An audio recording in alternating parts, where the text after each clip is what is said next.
자, 오늘 해볼 이야기는 바로 내일이죠. 내일 이재명의 위증교사 결심 공판이 나오는데 제가 보기에는 무조건 유죄가 나올 것 같아요. 이게 유죄인 이유가 작년에 유창훈 영장전담 부장판사가 이런 얘기를 했죠. 이재명에 대해서 구속 사유가 없기 때문에 구속영장을 기각한다라고 했지만 판결문에서 혐의 소명에 관해서는 위증교사 혐의는 소명된 것으로 보인다라고 이야기를 했어요. 물론 이때 영장이 기각되면서 막 이재명 대표가 마치 무죄를 받은 것처럼 엄청나게 선전을 해대고 했지만 실상은 위증교사 혐의에 대해서는 좀 위험한 상태가 됐다는 걸 모두 다 알게 되는 그런 사건이 되었죠. 물론 여기에 대해서 소명되었다는 말은 증명되었다는 말보다는 좀 약한 표현이다라고 이렇게 조국 대표도 이야기를 했었지만 제가 보기에는 이 소명되었다는 이야기는 어느 정도 확인되었다라고 보는 것이 더 맞을 것 같아요. 법적인 측면에서 영장심사 판사가 어떤 혐의에 대해서 증명되었다라고 말하는 건 부적절하기 때문에 소명되었다라고 표현한 걸로 볼 수 있겠어요. 왜냐하면 이 사람이 정확하게 다 증거들을 다 들여다보고 증인들을 신문해보고 이런 것이 아니기 때문에 이 사람 유죄 맞아라고 증명되었다. 이 죄는 유죄다라고 말할 수 없기 때문에 소명되었다라고 표현한 것뿐이에요. 그렇기 때문에 그때 당시에도 야권 지지자들은 야 소명되었기 때문에 아직 모른다는 뜻이다라고 했지만 대부분의 좀 어느 정도 이상의 판단력을 가진 사람이라면 이재명 대표가 곧 구속될 수 있겠구나라고 생각을 하게 되었던 것이죠. 일단은 이 위증교사 사건이 뭔지부터 다시 한번 짚고 넘어가야 될 것 같아요. 많은 분들이 제대로 이 사건의 실상을 모르거든요.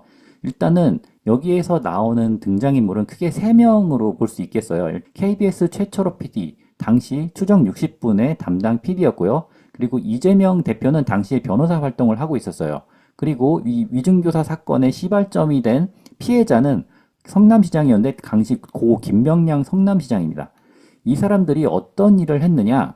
추정 60분에서 백궁정자지구의 용도 변경 및 파크뷰 특혜 분양 사건을 기획 취재를 하면서 이 김병량 시장을 인터뷰를 하고 싶었는데 인터뷰를 이게 거절했던 거예요.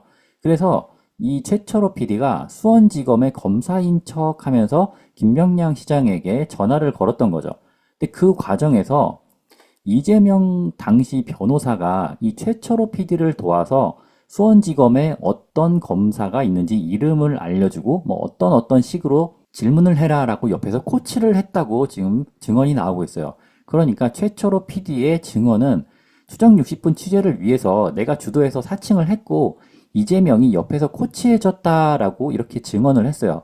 그럼에도 불구하고 이재명은 당시에 공무원 자격 사칭죄로 벌금을 150만 원 받는 그런 결론이 나게 되었습니다. 그런데 여기서 150만 원을 내고 끝났으면 사실 큰 문제가 없는 사건이었어요. 근데 2018년도 경기도지사 후보 토론회에서 요 바른미래당의 김영환 후보가 이재명에 대해서 공격을 하기 시작했어요. 그중 한 가지 내용이 검사 사칭하셨죠? 라고 물어봤던 질문이었는데요. 거기에 대해서 이재명 대표는 저는 검사를 사칭해서 전화한 일이 없습니다. 라고 답변을 한 거예요. 이거는 뭐 예전에 2018년도 이 후보자 토론회 그 내용을 보시면 정확하게 나와 있는 내용이에요.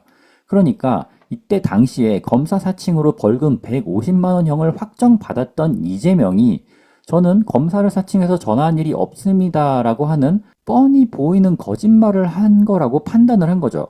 150만 원의 벌금 2억이 있는데 나는 그런 일을 한 적이 없습니다라고 하니까 당연히 선거법상 허위사실 공표죄로 넘어가게 된 거예요. 그런데 이재명이 여기서 한 가지 꼼수를 부립니다.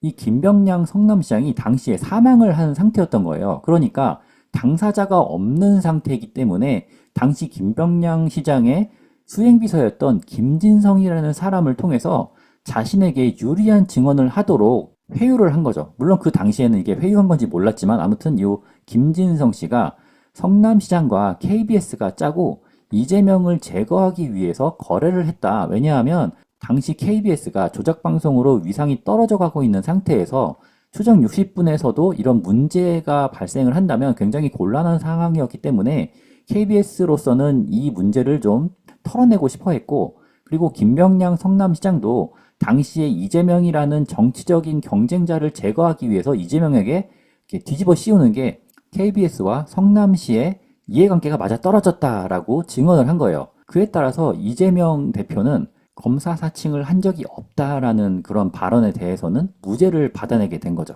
그런데 여기서 이대로 끝났으면 역시 이재명 대표가 굉장히 행복할 뻔했는데 위증교사라는 것이 아주 우연치 않게 밝혀지게 됐어요. 이게 백현동 사건 관련자 조사 때 나온 녹취 파일 때문인데 백현동 용도 변경 관련해서 이 김진성이라는 사람을 압수수색을 하게 됐어요. 그런데 거기에 과거 사용하던 핸드폰이 있었고 그 핸드폰을 포렌식한 결과 그 안에서 녹취 파일이 나왔고 그리고 변론 요지서를 출력한 출력본이 확인이 된 거예요. 사무실에서. 그 내용은 이재명이 위증교사를 부탁하면서 4차례 통화를 했고 막 회유를 하면서 변론 요지서를 전달을 하겠다라고 한 발언들이 그대로 녹음이 돼 있던 거죠. 김진성이라는 사람은 성남시장 수행비서를 한 이후에 성남 지역에서 건설 관련 로비를 하는 일을 하면서 살아가고 있었어요. 여기에 대해서 이재명은 이 김진성이라는 사람은 나하고 뭐 그렇게 좋은 관계도 아니고 왜냐하면 김병량과 자기가 적대적인 관계였기 때문에 김병량의 비서였던 김진성도 자기와 사이가 좋을 수가 없다. 거짓말을 요구할 사이가 아니라고 해명을 했지만 이 백현동 로비스트 김인섭 지금 허가방이라고 불리는 이 김민섭 씨는 현재 징역 5년 선고를 받은 상태에서 2심에서도 징역 5년을 받았기 때문에 사실상 뭐 징역 5년을 살게 될 것 같아요. 이 사람과 김진성이 같이 일하고 있던 사이예요. 그러니까 이재명과 연관이 있는 김인섭이라는 사람과 같이 일하는 김진성이기 때문에 이재명이 서로 거짓말을 요구할 수 있는 사이가 아니라고 한 말도 거짓말일 확률이 굉장히 높게 된 거죠. 더군다나 이 녹취 파일에 아주 명백한 증거가 들어가 있는 거예요. 이재명이 변론 요지서는 읽었냐? 모두가 나를 잡아 넣는데 이익이 있기 때문에 이렇게 됐던 것이다 라고 과거 기억을 주입하려고 했는데 이 김모 씨는 기억이 안 납니다. 너무 오래서 기억이 안 납니다 라고 했지만 꼭 좀 부탁한다. 그런 얘기를 들었다고 해달라 라는 대화가 녹음이 된 거죠. 그러니까 피고인이 증인과 접촉한 것만으로도 유죄를 추정할 수 있는데 녹취 파일의 내용을 보면 너무나 명백하다는 거죠. 그리고 이 김진성 씨는 당시에 자기는 그 성남시장이 통화할 당시에 그 자리에 있지 않았기 때문에 나는 진짜 모른다. 기억도 안 나지만 그 자리에 있지도 않았다라고 얘기를 했음에도 불구하고 무려 4차례나 통화를 통해서 증언을 할 것을 좀 회유를 하였고 그리고 변론 요지서를 텔레그램으로 전달을 했어요. 그 대화 내용에 나오는 내용인데 이재명이 김진성 씨한테 마지막으로 혹시 텔레그램 쓰시나? 이런 식으로 물어보는 그런 발언이 있었어요. 근데 우리가 보통 카카오톡이나 아니면 이메일로 보내드릴까요? 아니면 카카오톡으로 보내드릴까요? 이렇게 하지 누가 텔레그램을 쓰시나? 이렇게 물어보냐고요. 물론 텔레그램을 쓸 수 있지만 보통 사람들은 다 카카오톡을 쓰잖아요. 그러니까 텔레그램을 사용하려고 시도를 했던 것은 뭔가 숨기고자 하는 게 있었다라는 반증이 될 수도 있겠죠. 그리고 이재명이 김진성과 그런 사이가 아니다. 거짓말을 요구할 수 있는 사이가 아니라고 했지만 이미 김진성과 이재명은 안면이 있었어요. 왜냐하면 김민섭과 김진성이 같이 일하기 때문에 김용과 김인섭이 서로 연관돼 있잖아요. 그러니까 김용이 이재명의 오른팔인데 모를 수가 없는 거예요. 그래서 그러니까 김진성 씨는 이 대표에게 힘내세요, 형님. 응? 그렇게 문자 메시지를 보냈고 이 대표는 다음날 감사합니다라고 답했다. 이게 김용이 구속됐을 때 이런 문자들이 오고 갔어요. 그리고 이재명 대표가 대선에서 낙선했을 때도 몸추스르고 다음을 모색하자. 형님, 지사님, 시장님, 대통령님, 예비 대통령님께라고 문자 메시지를 김지성 씨가 보냈고 이재명 대표는 거기에 대해서 감사합니다라고 답을 했어요. 그러니까 이 둘이 뭐 그런 거짓말을 요구할 수 있는 사이가 아니었다? 그것도 명백한 거짓말인 거죠. 그러면 마지막으로 내일 재판에서 과연 얼마나 되는 양형이 떨어질 것인가? 일단은 위증죄는 증인이 허위의 공수를 하는 죄로서 5년 이하의 징역이나 1,000만 원 이하의 벌금에 처한다. 그리고 이 교사범은 타인을 교사하여 죄를 범하게 한 경우 죄를 실행한 자와 동일한 형으로 처벌한다. 그러니까 이 위증죄를 범한 김진성 씨와 거의 동일한 선상에서 이재명을 놓고 평가를 할 거고 자기의 지위, 감독을 받는 자를 교사, 그러니까 자기의 지위를 이용하여 교사를 좀 종용할 경우에는 2분의 1까지 가중된다. 그러니까 원래 범죄에 대한 양형의 1.5배가 가중된다고 했는데 이거는 자기의 지위 감독을 받는 자로 김진성 씨를 볼 수 있는지 없는지는 사실 좀 애매해요.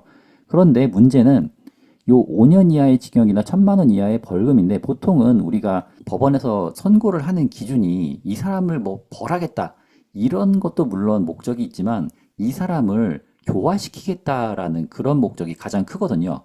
그러니까 양형 기준에서 어느 정도 범죄자가 반성을 하고 있고, 그리고 피해 회복을 위해서 굉장히 노력을 한다면 어느 정도 좀 깎아주는 뭐 그런 게 있잖아요. 뭐 탄원서를 쓴다던가 아니면은 벌금을 공탁한다던가 뭐 피해자에 대한 위자료를 공탁한다던가 이런 움직임이 다 이렇게 좀 정상 참작을 위해서 하는 행동들이고, 그 행동들이 있었을 경우에는 양형 기준에서 좀 내려가는 게 바로 우리나라 법률에 돌아가는 시스템인데, 이재명 같은 경우에는 지금 어떻죠?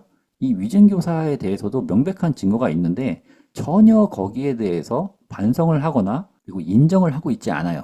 그 말뜻은 반성을 안 했기 때문에 이 양형 기준에서 뭔가 깎아줄 게 있는 게 아니라 뭔가 가중되는 가장 좀 최고형이 나올 수 있는 확률이 높다는 거죠.